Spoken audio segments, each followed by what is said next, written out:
العالمين الصلاة والسلام على خاتم النبيين وعلى آله وصحبه أجمعين أما بعد فأعوذ بالله من الشيطان الرجيم بسم الله الرحمن الرحيم قال الله تعالى في سورة البقرة وضربت عليهم الذلة والمسكنة وباءوا بغضب من الله ذلك بأنهم كانوا يكفرون بآيات الله ويقتلون النبيين بغير الحق ذلك بما عصوا وكانوا يعتدون. Translation: Then disgrace and poverty had struck on them, and they returned with wrath of Allah. That was because they disbelieved in revelation of Allah and murdered prophets unjustly. That was because they disobeyed and were transgressing exceeding limits. This ayah number 61, we talked about it yesterday, but one extremely important point about this last part of the ayah needs more time and more understanding.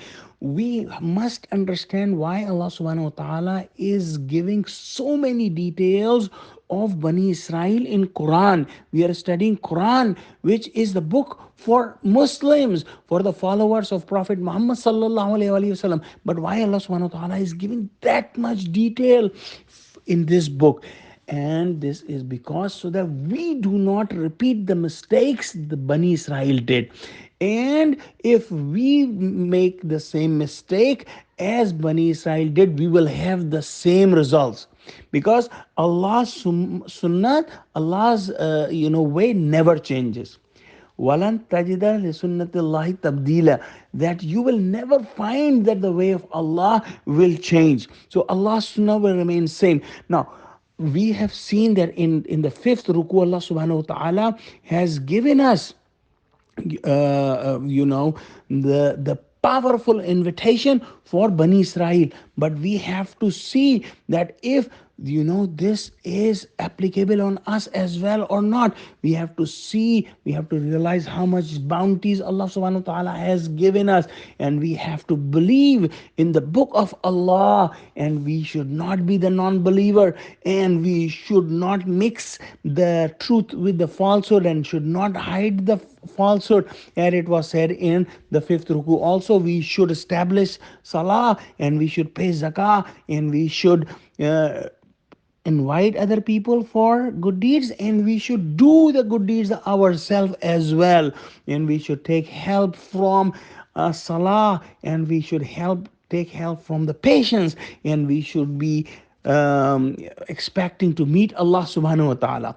And then Allah subhanahu wa ta'ala has mentioned in the previous ayahs, we have seen that He has given man and salwa and water and shade to Bani Israel. Now, how many of us don't have these things? Well, we don't have manu salwa, but we do have food. Most of us have lots of food. We have water to drink, and we have the shade of our roofs. So Allah subhanahu wa ta'ala has given us these ni'mat as well, these bounties, these blessings as well. But if we don't follow the ayahs of Allah, we will get the same punishment. And let's be honest, how many Muslims are there in the world today? 1.9 billion. And how many Jews are there? 19 million. So Muslims are 100 times more than Jews, but still the Muslims of today are struck with poverty and disgrace, not the Jews, because we did the same mistake as the Jews did.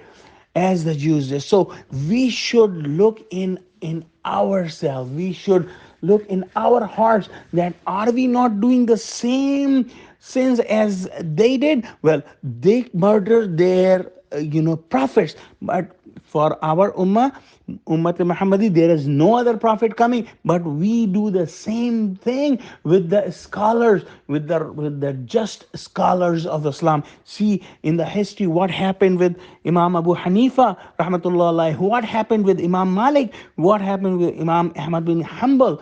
They were severely prosecuted, and they were tortured. So we did all the bad deeds as Muslims, what Bani Israel has done. So these ayahs should help us identify our own problems, our own shortcomings, so that we can correct ourselves. Wa akhiru dawana anil hamdulillahi rabbil alamin. Wassalamu alaikum wa rahmatullahi wa barakatuh.